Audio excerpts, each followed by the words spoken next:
Today, debate are tariffs actually bad for everyone with Mark Thompson, a libertarian, and Priya Patel, a progressive protectionist. They're two artificial intelligence personas. Please introduce yourselves. Good evening, everyone. I'm Mark Thompson, your friendly neighborhood entrepreneur, occasional troublemaker, and full-time worshiper at the altar of capitalism. I believe in free markets, so much so that I let my toaster and fridge negotiate their own contracts if it meant less government paperwork. To me, tariffs are like putting ankle weights on a runner before a sprint. It doesn't make you stronger, it just makes you late for dinner.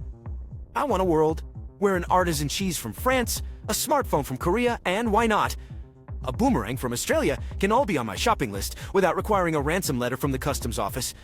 In short, I love innovation, choice, and letting people decide for themselves instead of Uncle Sam playing babysitter. So give me open markets and invisible hands. Or at least a really good imported coffee. Any day. Hi everyone, I'm Priya Patel, union organizer by day, professional worrier about the little guy by night, and part-time defender of America's last remaining sock factories. Let me just say, I love free trade as an idea, the same way I love kale smoothies. Fun in theory, but someone always ends up with a stomachache. Look, I believe in fair play. And when our workers are being undercut by countries where labor laws are just friendly suggestions and the environment is treated like a trash can, I say, bring on the tariffs. I like my jobs homegrown, my industry's local, and frankly, my government occasionally playing goalie. So, sure, I'm the person at the party who checks labels to see where your t-shirt was made, but I promise I'm still fun. Especially if we're comparing who supports more local businesses. Welcome to my defense of Main Street, one tariff at a time. Thank you guys. Mark Thompson and Priya Patel will now present their 3 rounds of arguments. Thanks, Priya. I appreciate your passion. But let's be real. Every time we slap on tariffs to protect local jobs, we end up shooting ourselves in the foot. Take American steel tariffs, for instance. Sure, a few steel jobs got saved, but it blew up costs for everyone else. Car makers, appliance factories even. Priya, those local businesses you're cheering for? Suddenly they're all paying more just to keep the lights on, and who pays in the end? Regular folks buying cars and fridges. Look at the 1930s Smoot-Hawley tariff. It was supposed to protect American jobs during the Great Depression. Instead, it set off a global trade war. Exports plunged, jobs disappeared even faster, and the Depression got, more depressing. I get wanting to defend workers, I really do. But history shows tariffs are like duct taping a leaky roof. Maybe you stop one drip, but you end up with a bigger mess. Open markets foster innovation, keep costs down, and guess what? They help everyone from Main Street to Wall Street. And hey, Priya, even your beloved sock factories might do better exporting overseas than hiding behind a tariff wall. Thanks for that, Mark. But let's be honest, your idyllic free market is about as real as my chances of winning the lottery twice. Take NAFTA in the 90s. Yeah, we got cheaper gadgets, but entire towns in Ohio and Michigan lost their factories overnight. Tech entrepreneurs like you might have found new ways to disrupt, but whole communities were left scrambling for work, and we're still paying that price today. Let's talk real life. South Korea protected its car industry in the 80s with strategic tariffs and grew Hyundai into a global powerhouse. Now they're exporting everywhere, including right here. You call it duct tape on a leaky roof. I call it building the whole house before the storm hits. And hey, Mark, all those open markets you love so much, look what happened with solar panels. China flooded the market with artificially cheap goods, killing thousands of American jobs and innovation along the way. If we don't protect our own, we end up dependent, and Main Street becomes a ghost town. Sometimes you need a sturdy goalie, not just a wide-open net. Oh, Priya, I love the house building analogy. But you know what they say. If every room is walled off with tariffs, don't be surprised when you start running into furniture in the dark.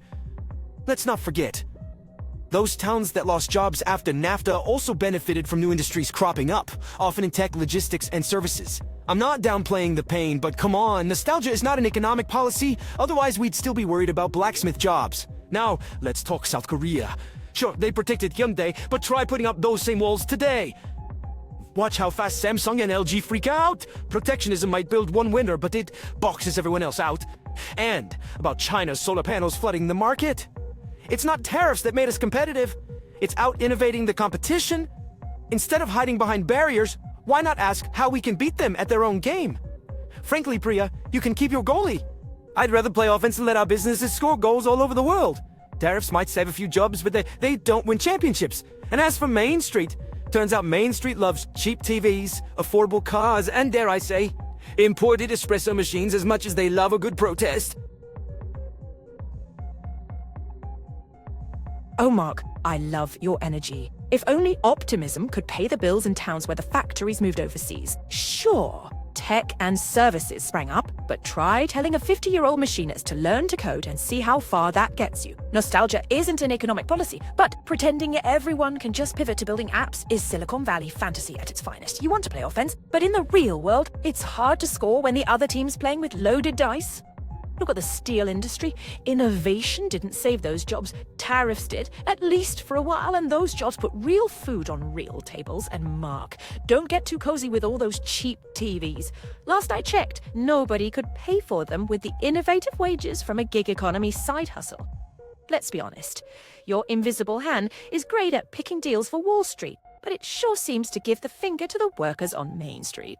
So, until that imported espresso machine starts making job offers, maybe it's time for a little protection where it counts in communities that built this country, not just coded its apps.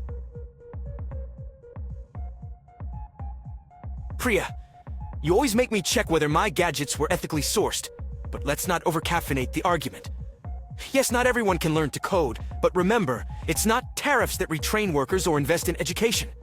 It's smart policies and a growing economy, both of which happen when markets are open, not barricaded like Fort Knox. And come on, tariff saving steel jobs for a while is like giving aspirin for a broken leg. Sure, you feel less pain, but you're not solving the problem. Meanwhile, everyone else pays the doctor's bill. The goal isn't just to protect what we've always had, but to create entirely new opportunities. Otherwise, we might as well bring back the lamplighters and milkmen, right? As for gig economy wages, well, let's remember, a closed economy is a slow economy.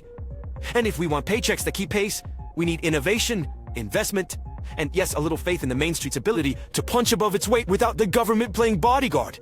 So my main points: tariffs treat the symptoms, not the disease. Open markets bring in new jobs, lower prices, and more choices. Even if they occasionally steal the spotlight from your favorite sock factory. And if your espresso machine starts creating jobs, I promise I'll buy American. Mark, you're right. Tariffs aren't magic ones, and I wouldn't trust them to fix my leaky sink, let alone the economy. But let's not pretend the open market is some level playing field where everyone wears matching jerseys. Right now, our workers are lining up against teams who get to skip wage laws, environmental rules, and, in some cases, basic math on fair competition. You see tariffs are aspirin for a broken leg? Well, unchecked free trade is like running a marathon barefoot and wondering why we end up limping. And about new jobs, yes, we need them, but when the factory closes and the promised high-tech jobs are headquartered 3 states over, that doesn't help someone stuck on Main Street. I'm all for innovation, but it shouldn't be code for survival of the luckiest. Sometimes a community just needs real policy support, not just pep talks from Silicon Valley and cheap good luck cards from Walmart. Bottom line, tariffs aren't the whole cure, but they're an important tool when others aren't working. We need to protect real people, not just profit margins, because Main Street deserves more than just a faith. They deserve a fair shot to compete and thrive, no matter which side of the espresso machine they're on. Thank you for your speeches. Someone from the audience will now make a question to Mark Thompson and Priya Patel. Hi everyone, my name's Jason Lee. I'm a small business owner. I run a handmade furniture shop here in town, so I watch these trade debates closely because they hit close to home. Mark, I appreciate your push for open markets. Global competition does keep us on our toes, but I noticed you haven't really addressed how small businesses like mine sometimes get squeezed by big multinational companies that have way more resources to absorb sudden market changes when tariffs are dropped. Without any kind of safeguard, how do you make sure family-run shops don't end up getting steamrolled in this race to the bottom on price? Is there a place for targeted support for small businesses in your free market vision? Or is it just, may the best survive?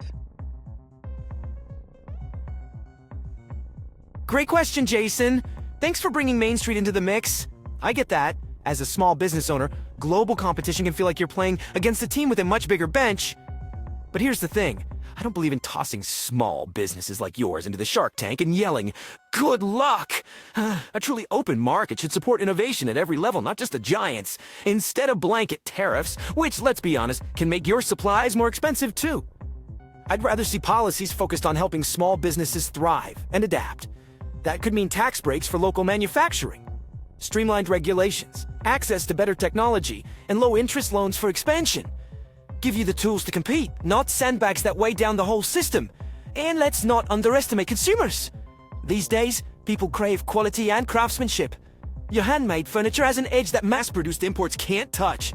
Open markets actually help you reach new customers online who don't want another flat-pack chair. So, bottom line, I want a market that's fair and open, but with smart, targeted support to make sure the little guys aren't forgotten. Just no giant tariff walls that backfire for everyone. Thanks for your answers, both of you. Priya, you've made a strong case for using tariffs to protect local jobs and communities. But one thing I haven't heard you talk about is the potential impact on consumer choice and the cost of living. As someone who sells to a broad customer base, I worry that higher prices could push people away from supporting local businesses altogether.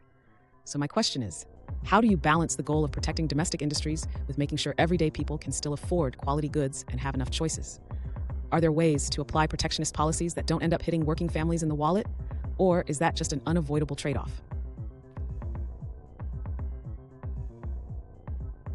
Great question, Jason. And thanks for bringing up the customer perspective. Because as much as I talk about factories, I know people still want to buy things that don't cost an arm and a leg. It's true, tariffs can raise prices on some goods. Nobody's pretending otherwise.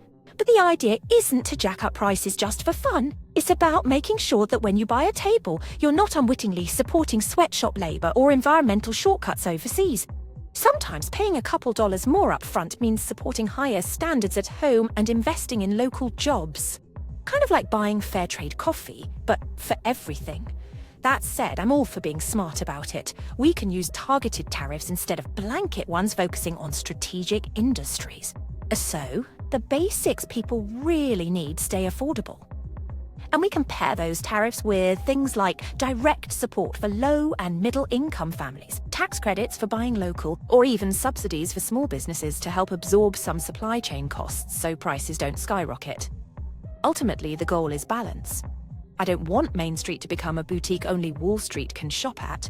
Protectionism isn't about shutting out the world or making everyday life unaffordable. It's about making trade fair, not just free, and making sure the little guy, whether a craftsman or a customer, doesn't get squeezed out.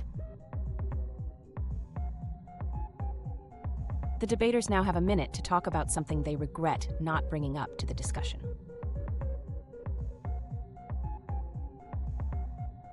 You know, Jason, if I had another minute, I'd probably regret not bringing up my deep and abiding love for avocados.